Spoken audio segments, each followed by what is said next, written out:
ভালো রাখে, রোজা রাখবে ইনশাআল্লাহ। তো করিনি, ম্যারিনেট করাই ছিল, প্রোডাক্ট দিয়ে চলে গেছে। তো আপনাদের ভাইয়া বলতেছিল যে তোষানের বাবা কিন্তু যাকেই ভালো লাগুক না কেন মন থেকে দোয়া। আসসালামু আলাইকুম, কেমন আছেন সবাই? আমরা তো আলহামদুলিল্লাহ ভালো আছি। একটা মজার কাহিনী হয়েছে, এই ফার্স্ট টাইম আমার সাথে এরকম কাহিনী হলো। আমি অনলাইন থেকে এত জিনিস অর্ডার করি, কখনো এরকম হয় না। তো এই যে আমার এখানে যে কার্পেটটা দেখতে পাচ্ছেন, এই যে কার্পেট, এটা আসলে খুব যে একদম ভালো কোয়ালিটি, খারাপ বলবো না, কারণ দাম হিসাবে কার্পেটটা খুব ভালো সার্ভিস দিচ্ছে, একটু থিন এটাই আর কি। তো এরকমই সেম আমি একটু অন্য ডিজাইনের একটা কার্পেট অর্ডার করছি।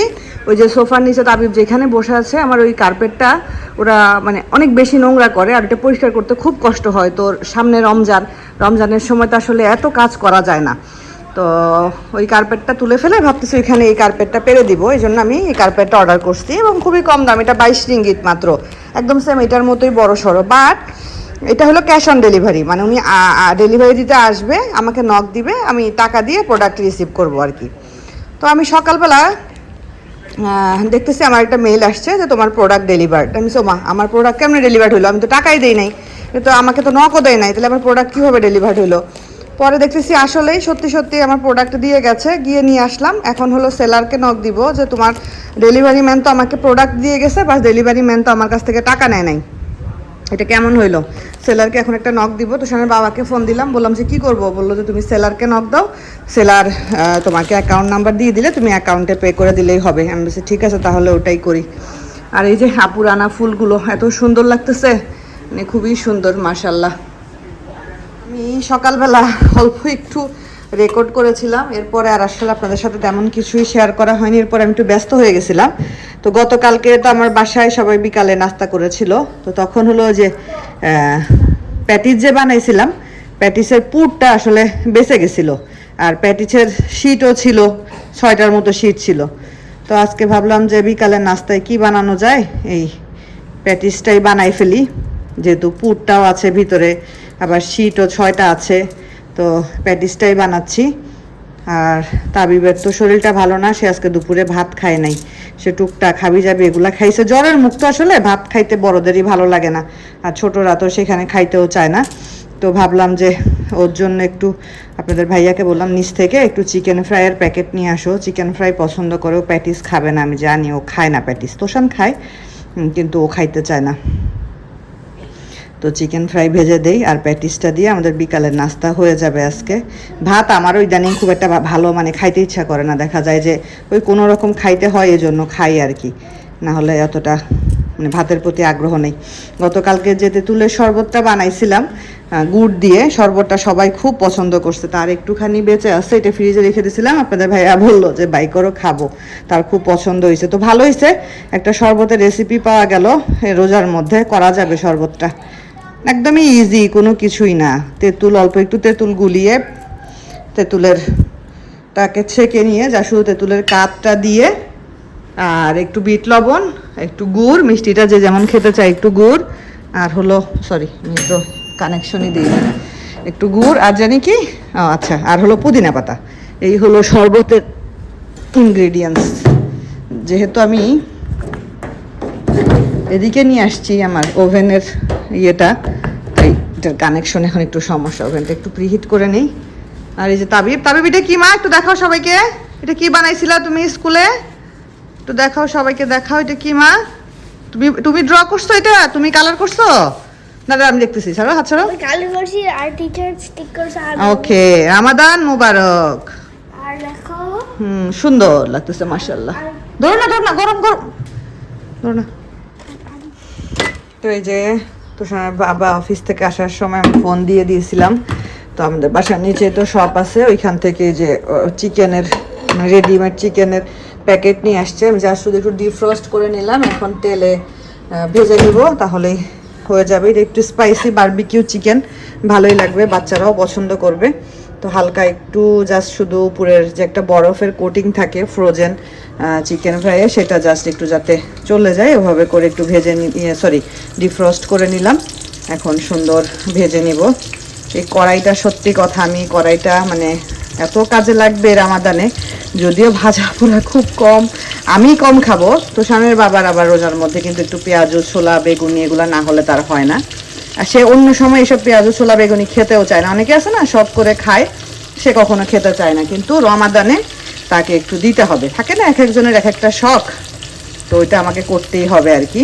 তো এই জন্য মানে এই কড়াইটা ভাজির জন্য খুবই সুবিধা। আবার তোষানও পছন্দ করে, তোষান তো মাশাআল্লাহ রোজা রাখে। এবারও সে ইনশাআল্লাহ, আল্লাহ যদি সুস্থ রাখে ভালো রাখে রোজা রাখবে ইনশাআল্লাহ। তো আসলেই সুন্দর অনেক।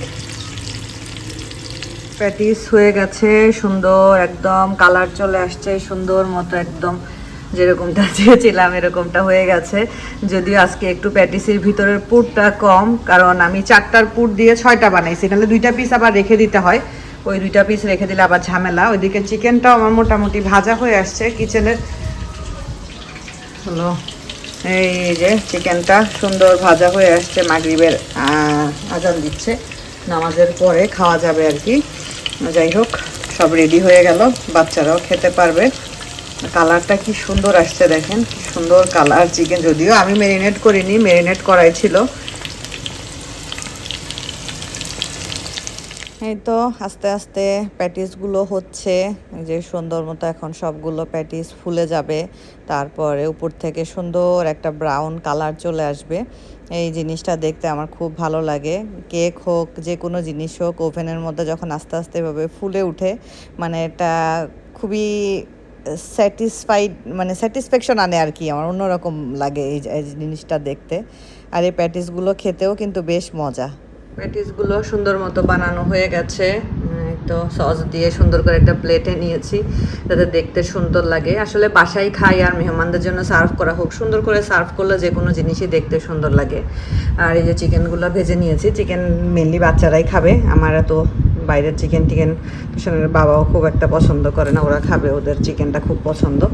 আর সেই শরবত আর যে পুদিনা পাতার কিউব ছিল ফ্রিজে, তো 2টা গ্লাসে 2টা কিউব দিয়ে দিয়েছি। এটা দুই ছেলের 1 ছেলেও এই শরবত খাবে না, এটা হেলদি তো এই জন্য খাবে না। এই জায়গায় যদি কোক স্প্রাইট থাকতো তাহলে ঠিকই খাইতো।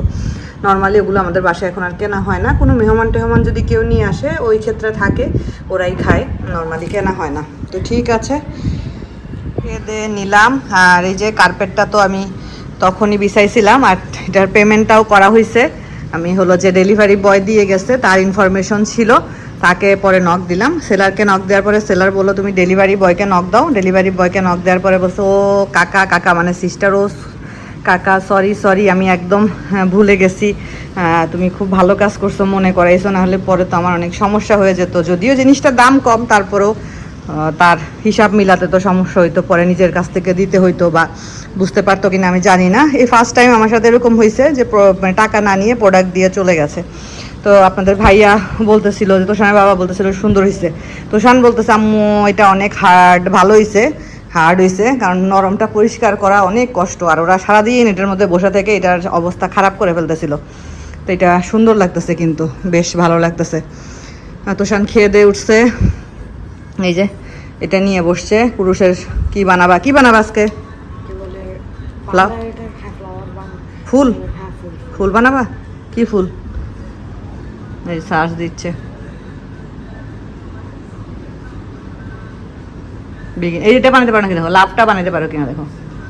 Heart 2 minutes for beginner, easy crochet heart, how to crochet ঠিক আছে উচ্চারণ আমার তোষান, crochet a heart for Double crochets into our magic circle right here.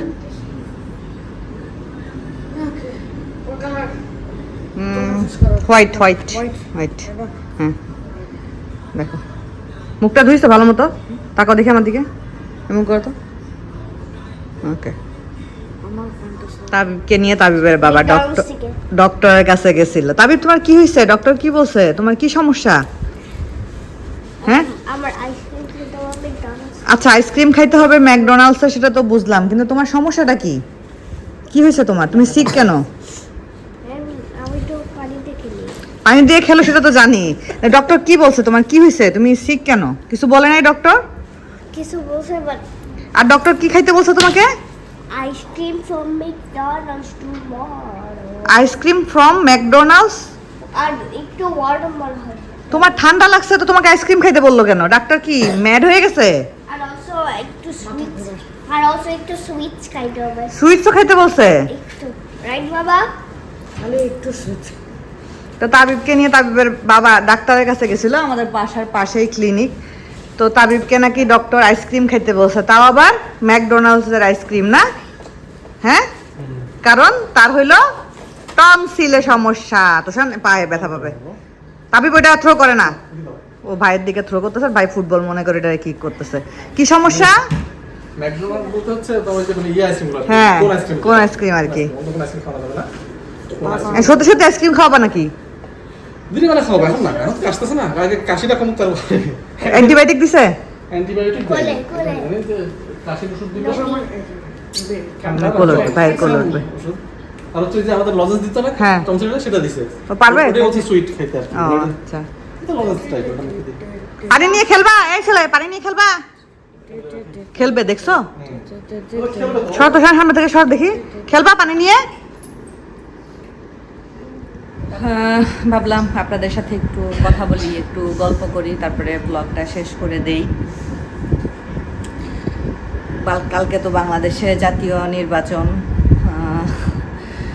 বাংলাদেশে থাকলে হয়তো ভোট দিতাম, যদিও আমি ঢাকার ভোটার, আমি ঢাকার মোহাম্মদপুরের ভোটার। আমার যখন ভোটার কার্ড না, সরি, জাতীয় পরিচয়পত্র করা হয়, তখন হলো আমি ঢাকায় ছিলাম আর কি। আমি তখন ভার্সিটিতে পড়াশোনা করতাম, তো ওই সময় করা হয়েছিল। যেহেতু আমি শঙ্করে থাকতাম, তো মোহাম্মদপুর না, সরি, ধানমন্ডির ভোটার আমি।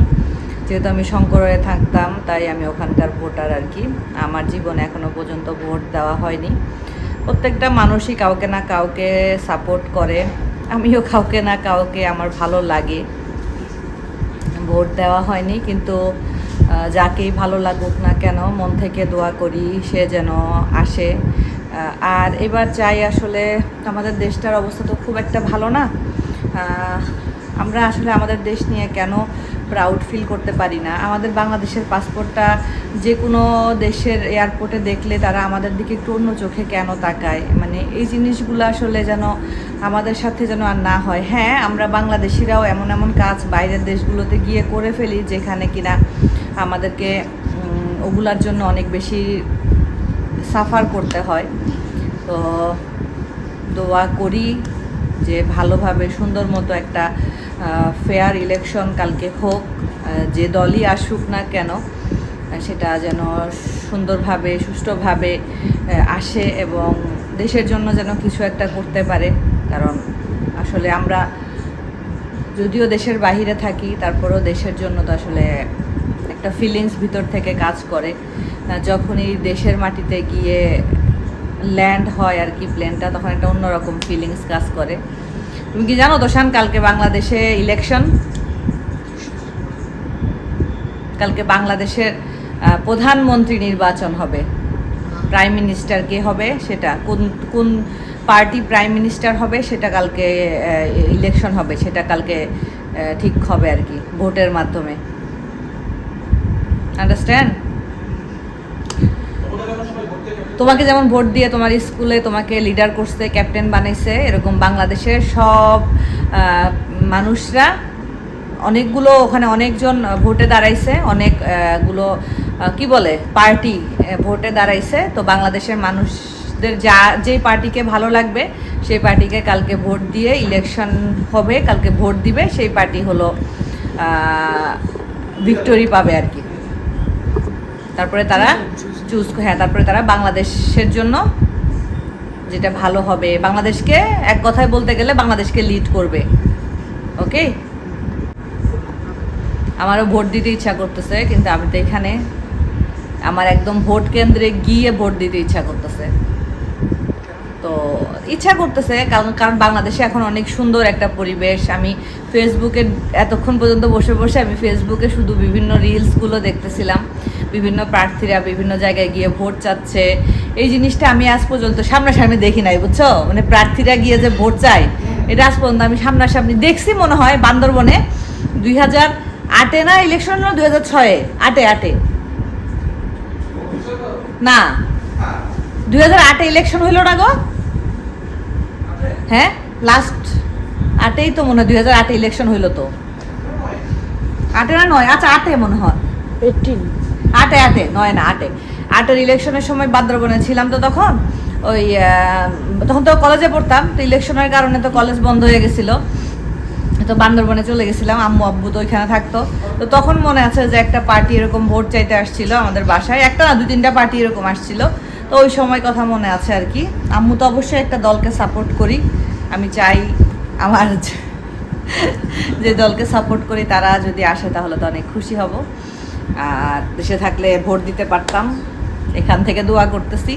যা মানে আমার কথা হলো সবাই সবার পছন্দ অনুযায়ী সাপোর্ট করে, কিন্তু যেই আসুক সে যেন দেশের জন্য কিছু করে, এটাই হলো কথা। দেশের যেন উন্নতি হয়, আমরা যেন আমাদের পাসপোর্টটা নিয়ে একটু প্রাউড ফিল করতে পারি।